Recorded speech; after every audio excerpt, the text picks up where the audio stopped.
I killed him.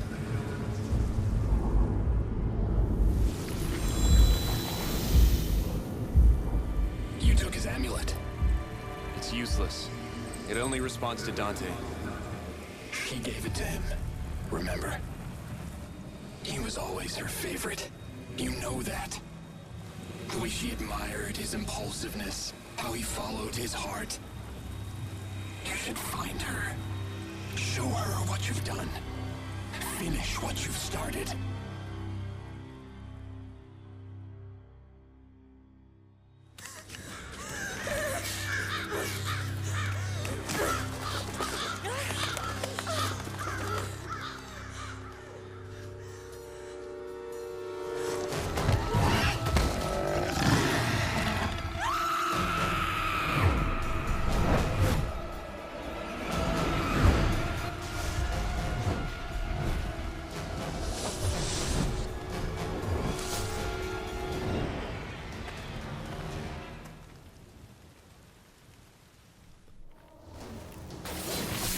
So hey everyone, how's it going? Welcome back to Let's Play DmC Devil May Cry. Oh, I whipped that a little bit.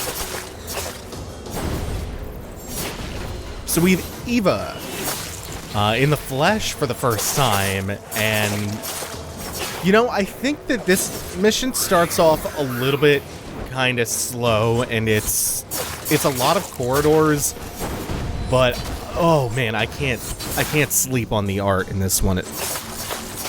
I've long since maintained that the art direction in this game, and especially in this DLC, is superb, but especially in this level, there's a lot of really nice eye candy.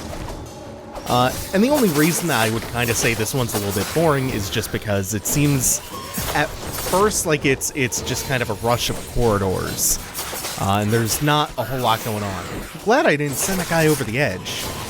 So this is off to a nice start. Oh, he hit his friend. I don't get to see that happen too often.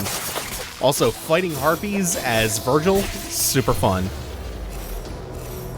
Because even though mechanically his grapples seem to work a lot like Dante's with the angel whips and the demon whips, his summon swords that pull enemies towards him and him towards enemies. Don't worry, Mother. Your nightmares will soon be over.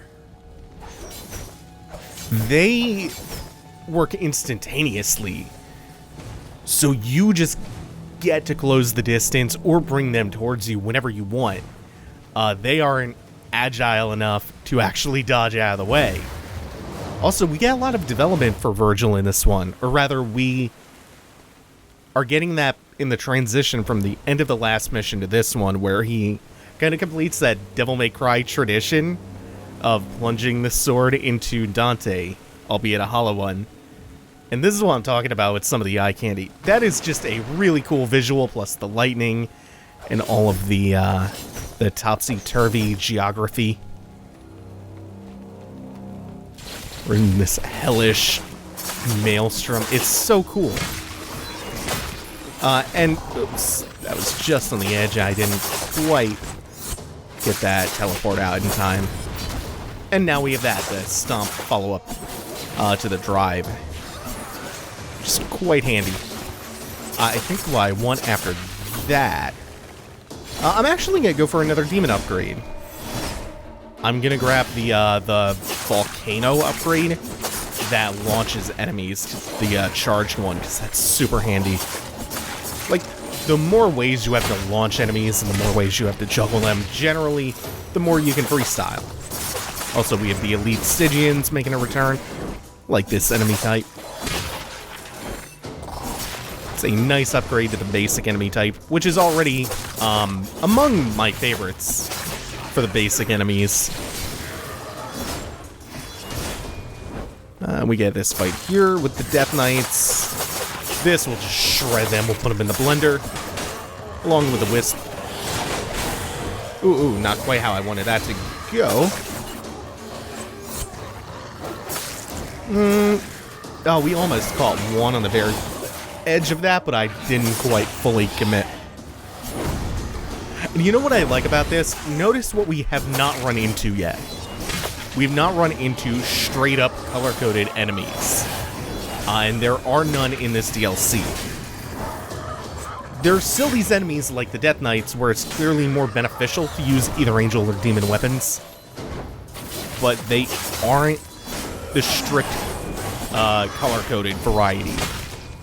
They don't even do like the compromise solution of the definitive edition where... Sorry, I had to clear my throat. Where like the opposite... Ooh, this is going haywire. This is going all pear-shaped. Built those Devil Trigger pips back up, though. I think what I'm doing is I'm overestimating the ability of that to cause hit stun. So I'm just going too ham, thinking that I'll lock him down. Oh, that looks weird in slow motion, but I did an Angel Glide so I wouldn't fall off the edge and take damage.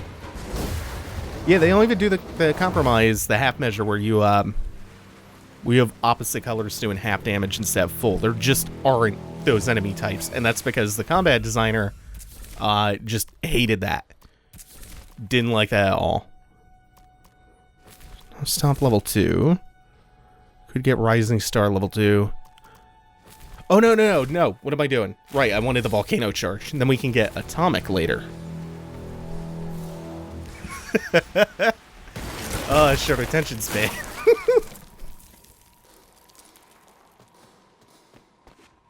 This is the way forward? What blew open here? Oh my god, I never noticed that. That's so stupid! How did I not notice that before? Almost there. And so while we're getting into a little... the Ravager fight here. Goddamn Harpies are fun in this, because the way he moves... It's so much more satisfying to do those last-second dodges as Vergil. So even though I think his moveset's more limited, which means I don't have as much fun playing as Vergil, there are still really fun things about him. So yeah. So those hollow characters, like the hollow Dante from the end of the last mission, or the hollow reflection of Cat. These reflections, they're inspired by a T.S. Eliot poem, apparently, The Hollow Men. And that comes from a dev for the DLC who was posting on the devilmaycry.org forums.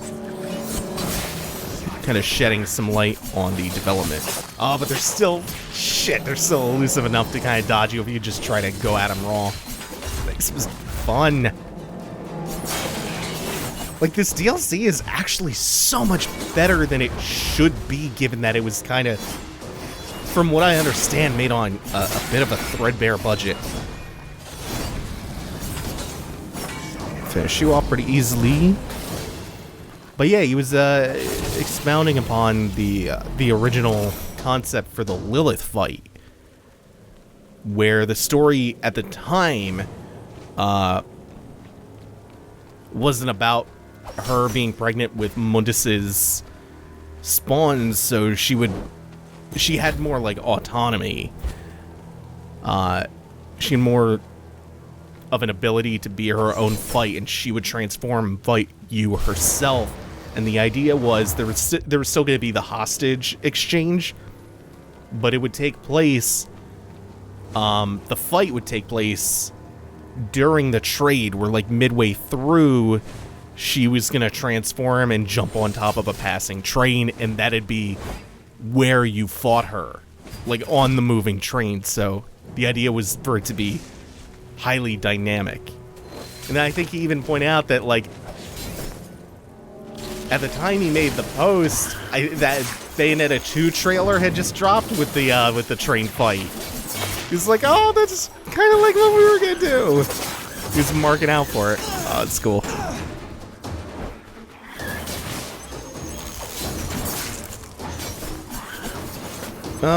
Let's just never touch the ground here. Let's just not do that. Oh, that looks weird. I don't think that was supposed to happen that way. We can save this. We saved it. We fucking did it. Oh no, but now we have the elite Stygians. I don't... that's nice.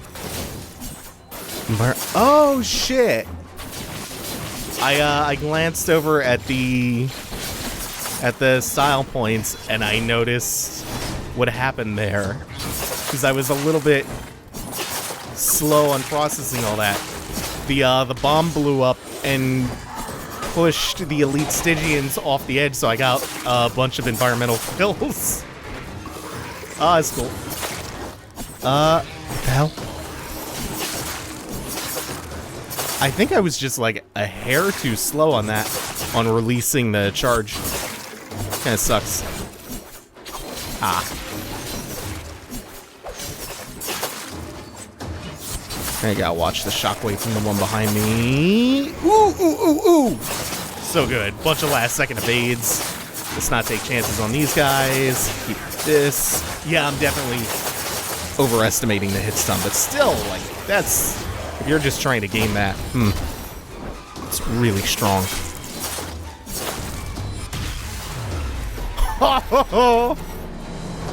God, slow motion makes shit so much better.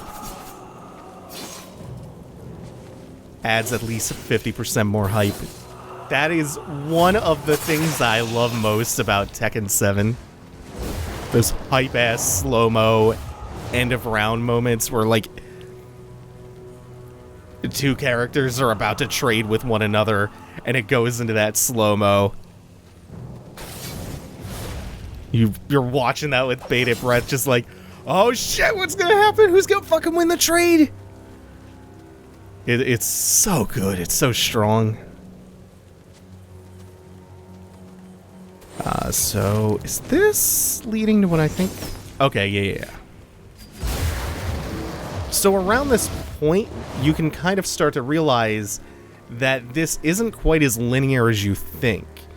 You can actually see the rest of the stage all around you, and there are ways to loop back. Like, for instance, if we jump off the bridge here, we were looking up at this a little while ago. So we can go back to a previous area, and you can kind of dash all over the place with those portals. Oh no, I don't have an upgrade point for the storm swords. We're gonna have to crown people next time. Because I think we are coming up on one of the... Well, no, that's the last divinity statue, but this isn't the last fight, necessarily. I think this, the witch, is the closest thing that we get to the color-coded enemies. And even then, I would debate that. Because you don't need any kind of colored weapons in order to pop that shield, and that's really the only thing. You can pop it with melee weapons if you're using an... Oh, no. Can't quite get it back on there. You can pop it with an angel weapon, and otherwise the shield is impervious to your other melee attacks. But you can also just launch regular-ass summon swords. So I wouldn't even call that color-coded. I wish I had caught the one behind me up in that. I wish there was a little bit more, kind of aerial crowd control juggling. Because once you have multiple enemies all around you launched, it's not particularly easy, unless you have the summon swords going, to kind of juggle all of them at once. So it almost makes that, shit, I forget the name of the move. The charged up angel mode move that brings everyone up. Osiris kind of has an analog to it. It kind of makes that not as attractive of an option. Because once you're in the air, you just can't keep all of them there. You kind of have to focus on one at that point. Again, that's assuming you don't have summon swords on. We want to get over there. Deal with at least this witch. Oh, she's over behind me now. Oh, hey, that works out really well. I can't tell if my just kind of haphazard slashing parried that, or if that was the summon swords. I have to go back and look at that. That looked really, really sick. Also, this crypt hallway. Pretty nice looking. It's like the infinite stairway in Silent Hill 2. And then this chamber up here. Again, pretty good. Oh, and that didn't even waste my summon swords. Nice.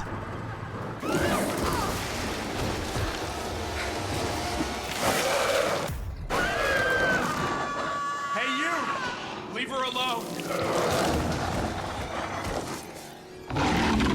So, honestly, they kind of set this up like this might be a boss, but I'm happy it's not. I'm happy it is just an enemy. An enemy with a really, really radical design, no less. Oh, whoops, he was throwing. I'm way more used to him flailing. And this is where my my lesser familiarity with the DLC enemies comes into play, because I'm sure there is a better way to handle this phase where they kind of trigger. But as best I know, you can't melee them. I'm probably wrong about that, though.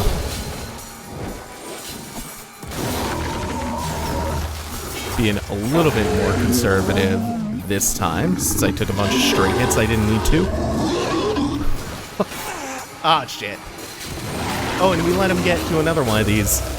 You don't always have to let him get 2 of these in. You can kind of one-cycle this. And that should be it. Just a nice regular enemy type that's a little bit more involved.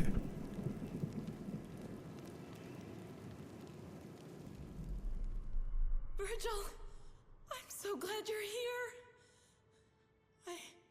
I thought I would never see you again. Vergil? Vergil? What's happened? He's dead. How? It was me. What? I killed him. You killed him? How could you? He was your brother. He was your favorite. I could never be like him. Always waiting in his shadow, always second best.